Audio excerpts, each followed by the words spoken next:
Kisah ini dimulai dengan seorang bos kriminal paling berkuasa dan ditakuti di wilayah timur bernama Abai. Di balik reputasinya sebagai gangster kejam yang disegani banyak orang, Abai ternyata memiliki sifat lembut yang jarang terlihat. Di rumah, ia menjelma menjadi sosok ayah dan suami yang penuh kasih. Setiap pagi, putri kecilnya selalu membangunkannya dengan tawa riang, sementara sang istri menyiapkan sarapan dan kopi hangat untuknya. Bagi Abai, momen sederhana seperti ini membuatnya seolah melupakan dunia kelam yang ia jalani di luar sana. Suasana pagi itu begitu hangat, penuh tawa dan kebahagiaan, sebuah ironi bagi pria sekeras Abai. Tak lama kemudian, putri mereka meminta izin untuk pergi ke rumah nenek bersama sang ibu. Abai mengizinkan, tapi dengan satu syarat, sang putri harus menyelesaikan pekerjaan rumahnya terlebih dahulu. Setelah itu, ia boleh melakukan apapun yang diinginkannya. Istri dan anaknya kemudian menyambut izin itu dengan gembira. That's the deal, okay? Yes, I promise.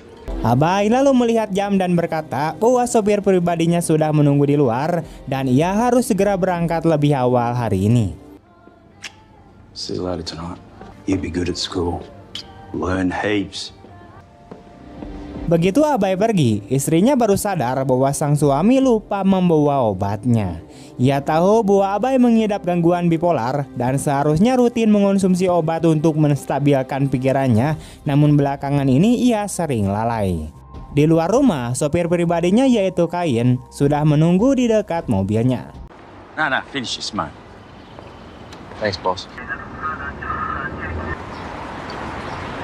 Mereka pun masuk ke mobil dan mulai melaju di jalanan kota tanpa menyadari bahwa sebuah mobil polisi sedang mengikuti mereka dari kejauhan.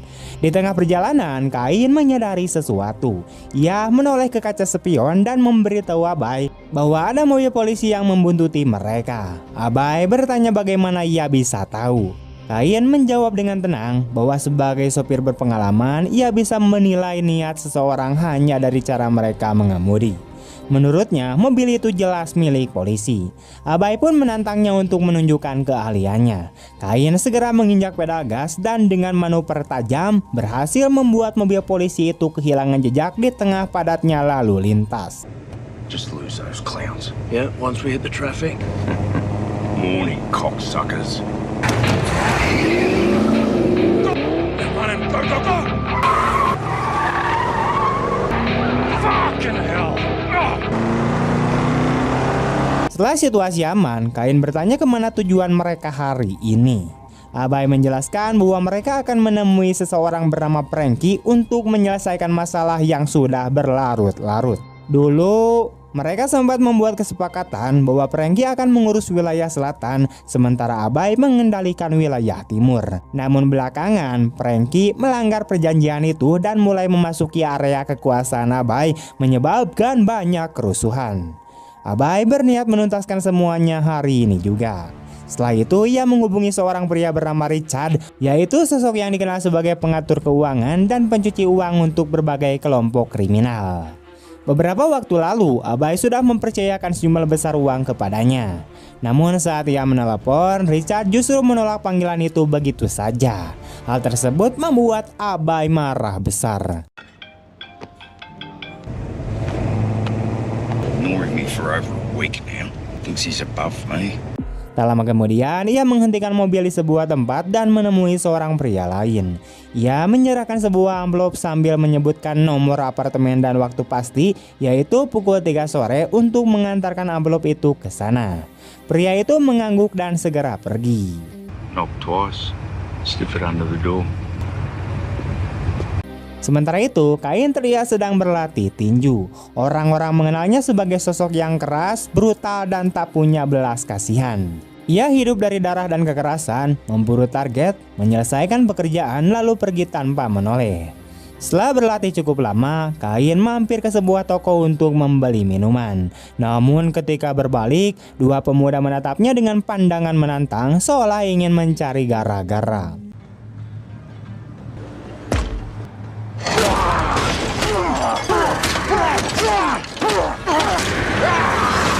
Dalam hatinya, Kain merasa darahnya mendidih, tapi ketika melihat ada 2 polisi di sekitar tempat itu, ia menahan diri dan memilih pergi. Ia tahu hari itu bukan waktu yang tepat untuk membuat kekacauan. Setibanya di gedung apartemennya, Kain sempat berpapasan dengan seorang pria asing. Tatapan mereka tajam seperti 2 hewan buas yang siap menerkam. Provincia Mudak. Иван, пропусти парня. Okay. Tapi ketika seorang wanita lewat dan melihat mereka, keduanya langsung mengalihkan pandangan dan berpisah tanpa sepatah kata pun. Kain kemudian masuk ke apartemennya dan langsung mandi.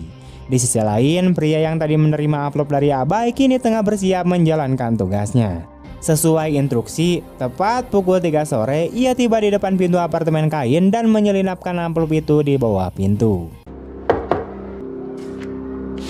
Kain yang baru saja selesai mandi kemudian melihatnya, mengambil amplop itu dan membukanya. Di dalamnya terdapat foto Richard, orang yang sebelumnya menolak menjawab panggilan Abai. Tanpa ragu, Kain segera bersiap menjalankan misi barunya, menghabisi si Richard. Yeah. Job needs to be done the next 24 hours. Sementara itu, Richard tengah berada di rumahnya. Ia menerima panggilan dari nomor tadi kenal, mengira itu telepon dari klien, lalu langsung menutup panggilan dan melanjutkan aktivitasnya. Saat ia mandi, ponselnya kembali berdering. Kali ini, sang istri yang melihat pesan masuk dan mendapati bukti bahwa Richard berselingkuh. Richard sempat mengatakan bahwa ia memiliki pertemuan penting hari itu, namun kini istrinya tahu bahwa pertemuan penting itu ternyata hanyalah kedok.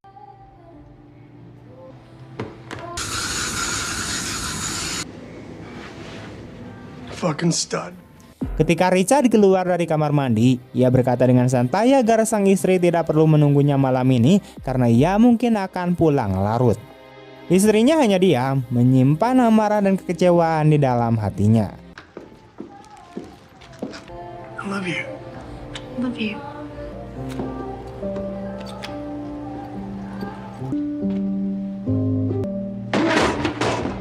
Richard pun kemudian pergi menggunakan mobilnya untuk menemui wanita lain tanpa menyadari bahwa istrinya diam-diam mengikutinya dari belakang. Di waktu yang sama, Kain juga sudah berada di daerah itu membuntuti mobil Richard dari kejauhan. Di dalam mobil, Richard berbicara melalui telepon dengan wanita yang akan ia temui. Wanita itu terdengar cemas dan mengaku merasa bersalah karena dirinya sedang mengandung. Ia mengatakan bahwa hubungan mereka adalah sebuah kesalahan besar dan bila istri Richard sampai tahu, semuanya akan hancur. Namun Richard berusaha menenangkannya, berkata bahwa ia terlalu banyak pikiran dan meyakinkan bahwa istrinya tidak akan pernah tahu apapun. She has no idea what's going on. Don't feel guilty. Please call Kelly. Sementara itu, istri Richard yang sedari tadi mengikuti mobil suaminya mulai menangis. Ia merasa dikhianati, hancur dan tidak tahu harus berbuat apa. Dalam keputusasaan, ia menelepon adiknya bernama Kelly untuk mencurahkan isi hatinya. Setelah beberapa kali mencoba, akhirnya Kelly mengangkat telepon. Dengan suara bergetar, sang istri menceritakan bahwa suaminya berselingkuh dan kini sedang dalam perjalanan menemui wanita itu. Ia juga mengaku sedang mengandung dan tidak sanggup lagi hidup bersama pria yang telah menghancurkan kepercayaannya. Kelly berusaha menenangkan kakaknya, meminta agar ia tetap tenang dan jangan bertindak gegabah. I think we're just having an affair. With who? This girl that he names Lollipop was saw it with my own eyes. Namun tanpa mereka sadari, situasi sudah semakin rumit. Tak lama kemudian, Richard kembali berbicara dengan wanita itu dan ternyata wanita yang ia temui bukan orang lain, melainkan si bebel Kelly sendiri, yaitu adik kandung istrinya. Kampret! Kelly mengatakan bahwa semuanya sudah berakhir dan apapun yang terjadi mereka tidak boleh bertemu lagi, bahkan malam ini sekalipun. Setelah berkata begitu, ia menutup telepon. Richard yang marah kemudian membanting ponselnya dan membelokkan mobil ke area parkir, sementara pikirannya dipenuhi rasa curiga bahwa istrinya mungkin sedang mengikutinya. Ketika Richard keluar dari mobilnya di area parkir, ia melihat Kain sudah berdiri di depannya.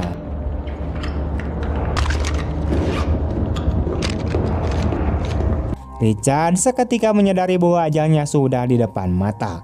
Namun tepat ketika Kain menarik pelatuk, Richard sempat menepis tangannya.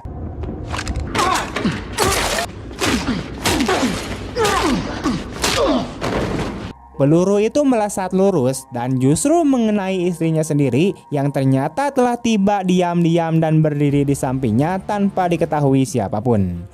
Melihat hal itu, Kain sangat marah. Ia tidak pernah berniat untuk membunuh wanita tak bersalah. Dalam kepanikan dan amarah, ia melepaskan 2 atau 3 tembakan lagi lalu segera kabur dari sana.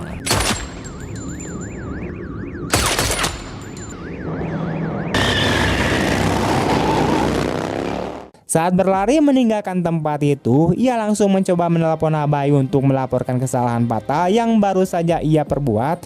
Namun panggilan itu dijawab oleh istri Abai yang mengatakan bahwa suaminya sedang tidak di rumah. Kain kebingungan dan tidak tahu harus berbuat apa.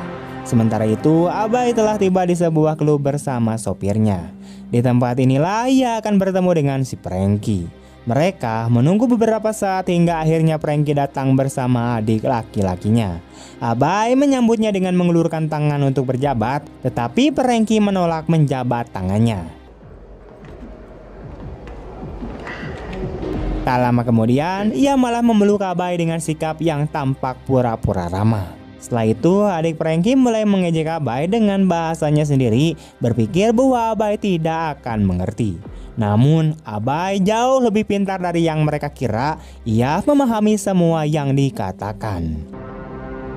What, you play chess or something? Ia kemudian langsung menatap Frankie dan berkata dengan nada tegas bahwa ia ingin langsung ke inti permasalahan. Ia mengingatkan Frankie bahwa tampaknya ia sudah lupa dengan kesepakatan mereka. Selama ini, Frankie terus-menerus memasuki wilayah kekuasaan Abai dan menimbulkan banyak masalah. Namun, Frankie hanya tersenyum tanpa menjawab sepatah kata pun. Setelah beberapa saat, Frankie mengeluarkan papan catur dan berkata bahwa mereka sebaiknya menyelesaikan urusan ini dengan bermain catur. Abai terkejut dan bertanya mengapa ia ingin bermain catur. Frankie menjelaskan bahwa mereka akan mempertaruhkan wilayah masing-masing. Jika Abai menang, wilayah selatan akan menjadi miliknya. Namun jika Frankie menang, wilayah timur akan menjadi miliknya. Dan Abai harus berjanji tidak akan pernah ikut campur lagi. Ia juga menegaskan bahwa Abai harus benar-benar menghilang dari urusannya. How about the winner lives, the loser dies? Mendengar itu, Abai berkata dengan nada tajam bahwa ia tidak bermain untuk hal kecil seperti itu. Jika ia bermain catur, maka taruhannya harus besar. Frankie menatapnya dengan heran dan bertanya apa yang bisa lebih besar dari mempertaruhkan wilayah kekuasaan. Abai menjawab dengan dingin bahwa jika ia menang, maka ia akan menghabisi Frankie, dan jika Frankie menang, maka Frankie harus menghabisinya. Hidup mereka yang akan menjadi taruhannya. Ia mengajak Frankie untuk segera memulai permainan itu. Frankie langsung marah mendengar ucapan itu. You for real, old man? We ain't done playing this game.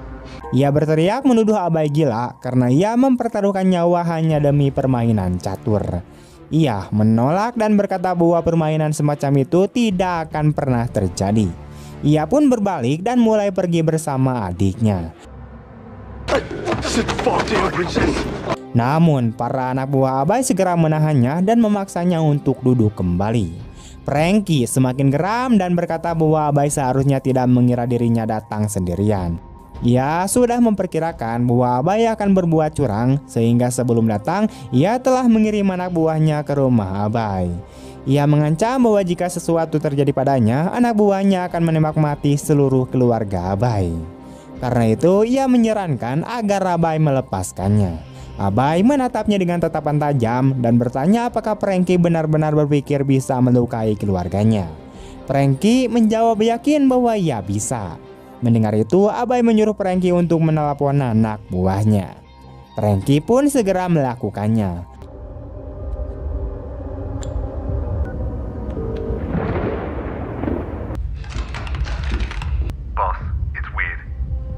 It's fucking empty. What do you mean it's no one there? Begitu panggilan tersambung, anak buah Franky menjawab dan Franky tersenyum lalu menyuruh mereka masuk ke dalam rumah Abai agar ia bisa mendengar sendiri teriakan istrinya. Para anak buah itu pun masuk ke rumah, namun setelah menggeledah seluruh ruangan, mereka tidak menemukan siapapun. Saat itu, mereka melihat sebuah kotak besar dan memberitahu Franky tentang temuan itu. Namun, begitu kotak tersebut dibuka, seketika terjadi ledakan besar. What's in the box? Semua anak buah Franky tewas di tempat. Abai lalu mengetahui kemampuan dan kemungkinan langkah yang akan Franky ambil. Karena itulah sejak pagi ia telah menyiapkan rencana ini. Kini semua anak buah Franky telah mati dan Franky tidak akan mendapatkan apapun dari kematiannya sendiri. Abai mengatakan bahwa satu-satunya kesempatan Franky untuk tetap hidup adalah dengan memainkan permainan catur itu dan memenangkannya, karena pada akhirnya ia tetap akan mati juga baik kalah maupun menang. Setelah berkata demikian, Abai memulai permainan. When it lives, loser dies. When it lives, loser dies. Franky yang tidak punya pilihan lain akhirnya ikut bermain. Permainan pun berjalan perlahan. Namun setelah beberapa saat, Abai mulai menyadari bahwa ia lupa membawa obatnya dari rumah. Tanpa obat, kondisi mentalnya mulai memburuk. Ia mulai menunjukkan perilaku aneh dan kehilangan kendali atas pikirannya.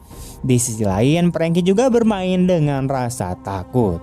Ketegangan terlihat jelas di wajahnya karena ia tahu bahwa hari itu kemungkinan besar adalah hari kematiannya. Namun Abai sendiri semakin tidak stabil dan tidak mampu membuat keputusan yang tepat hingga satu persatu langkahnya salah dan akhirnya ia menyadari bahwa ia benar-benar kalah dalam permainan itu. Good, Frankie. Checkmate. Fuck yeah! You're going to lose. You always lose. Suck on that! Come on. You lost everything. Franky yang berhasil menang tidak percaya bahwa ia benar-benar mengalahkan Abai. Ia tertawa keras sambil menghina dan mengejek Abai karena telah kalah. Abai yang dipenuhi amarah kemudian mencabut pistolnya dan menembak kepala adik Franky tanpa ragu.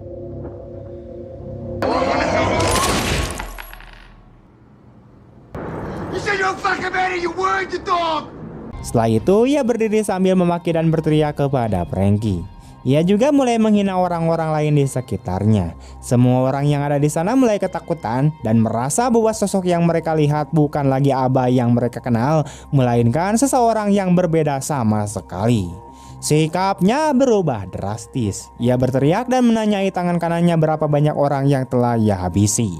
Orang kepercayaannya itu ketakutan dan dengan panik menjawab bahwa mereka telah membunuh banyak orang, bahkan tidak pernah menghitung jumlahnya. Mendengar jawaban itu, Abai langsung menembak lehernya tanpa ampun.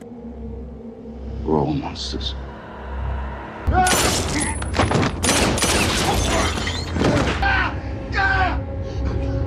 But the thing is, I'm the biggest monster of them all.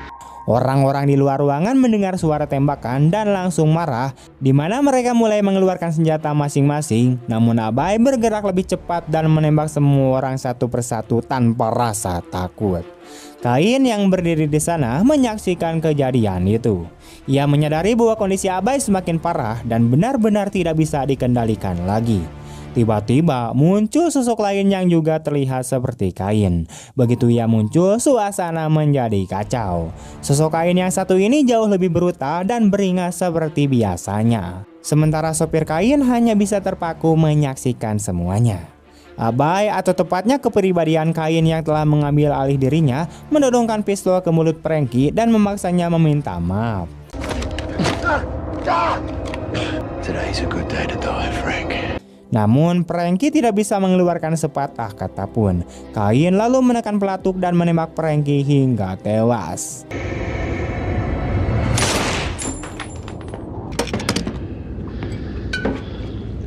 Kini hanya tersisa dua orang, yaitu Kain yang kejam dan Kain sang sopir. Sosok Kain yang brutal itu mendekati Kain sopir dan menyuruhnya untuk mengambil senjata. Ketika ia menolak, Kain yang brutal memukulinya hingga tersungkur lalu menyerahkan senjata itu kepadanya. Kain sopir kemudian berdiri sambil memegang pistol, sementara Kain yang brutal mengatakan bahwa ia akan menghitung sampai 3 dan setelah itu Kain sopir harus menembak. Jika tidak menembak, maka ia sendiri yang akan menembak. Kondisi Kain sopir semakin tegang dan ketakutan. Saat itulah kebenaran sebenarnya terungkap. Sosok Kain yang brutal ternyata tidak lain adalah Abai sendiri. Abai menderita gangguan kepribadian ganda. Dalam kesehariannya ia tampak tenang, tetapi ketika harus membunuh seseorang, kepribadian Kain yang sadis selalu mengambil alih tubuhnya. Ia telah hidup seperti ini selama bertahun-tahun. Dalam pikirannya, ia percaya bahwa Kain tinggal di apartemen itu, padahal sebenarnya Abai dan Kain adalah orang yang sama. Setiap hari pada pukul 3, Abai berubah menjadi sosok Kain. Kedua kepribadian itu tidak pernah saling bertabrakan karena Abai selalu rutin meminum obatnya tepat waktu. Namun hari ini karena ia lupa meminumnya, kepribadian Kain sepenuhnya mengambil alih tubuh Abai untuk pertama kalinya. Kini bukan lagi Abai yang memimpin tubuh itu, melainkan Kain. Kini bukan lagi Abai yang memimpin tubuh itu, melainkan adalah Kain. Sopirnya hanya bisa terpaku, tidak tahu apa yang harus dilakukan. Ia telah lama bekerja untuk Abai, tetapi dalam beberapa hari terakhir, ia mulai menyadari bahwa bosnya benar-benar di luar kendali dan bisa melakukan apa saja, termasuk membunuh siapapun tanpa ragu. Kini Abai atau Kain menodongkan pistol ke arah sopirnya sendiri. Sopir itu menyadari bahwa jika ia tidak menembak terlebih dahulu, maka Abai akan menghabisinya. Begitu Abai mulai menghitung hingga 3, sang sopir menembak dan peluru itu langsung menembus kepala Abai, membuatnya jatuh ke tanah.